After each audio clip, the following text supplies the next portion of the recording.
All right, Steve, this is what you're going to want to do. First, you take a look at your curtain wall or your storefront glass, and then you just draw a little illustration, a little picture, right? So it needs to be pretty detailed. What I typically like to do is just kind of draw out my general bounding box first, and then I'll go in and draw each one of my panes of glass and separate them with kind of mullions. And I'll show you exactly the type of measuring that I'm looking for. So I always start by working from left to right. So what I will do is on my paper, I'm going to start out where the storefront starts.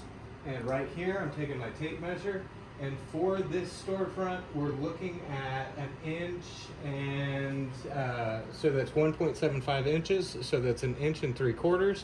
Then I'm going to just go to the right of it and measure out. You see how this kind of extrudes?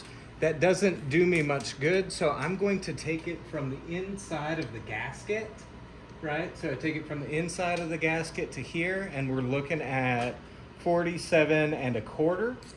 And then what I'm going to do is I will take it from, say this is flush, I'm going to take it from here, measure that mullion.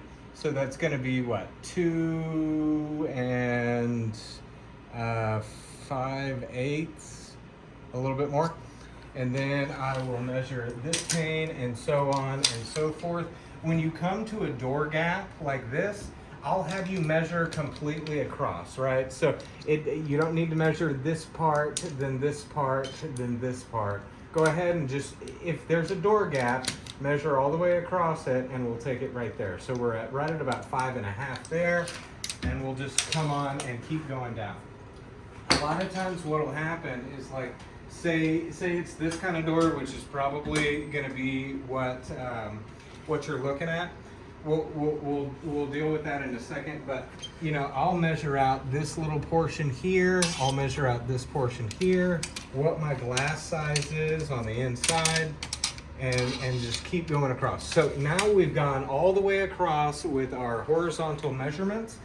What we will do next is we will start taking a look at what kind of vertical measurements I'm going to get. So down here at the very bottom, I will do the same thing. I'll measure my vertical measurement, right, on that track down there, and then I will come up on top of the gasket, go up, take my measurement, write that down on my paper.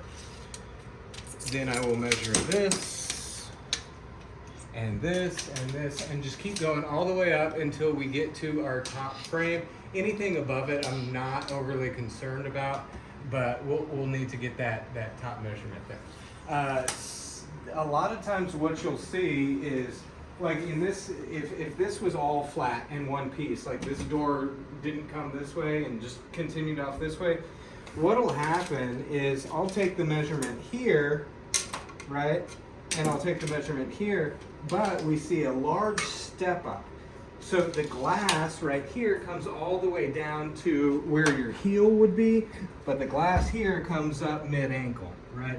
So we'll need to make sure that we're measuring verticals on every single change in material, right? Measure it up to the top, measure it from here to there, from there to there, from there to there. And then what you'll come up with is on your final piece of paper, you can see how I worked from left to right. So I drew everything out first, my little windows, everything in there. 2 inches on the glass, 31.5, 1.5 inches between, 31.5, 1.75, 4.25. And these are all my horizontal measurements all the way across. And then I can measure up, right? So we see we got 1.75 here. That's where I started at the end. Then I measured, okay, what's the distance from here to here, which should be the same over there, 111. And then I come up to the very top, 2.75. Now, where the door changes, I've got to capture that too, 9.5. And then 71.25. And then 4.75, 1.75. A lot of times on above the doors, this window, like the cutout, will look like it's just regular, But what will happen is there will be a little tiny lip that's on top of there. I need the actual glass size, and I need that little lip size, and it's like a header, you know, that runs above it to secure the glass above the door because of the vibration. So just pay attention to those, and we should be good. All right, thanks.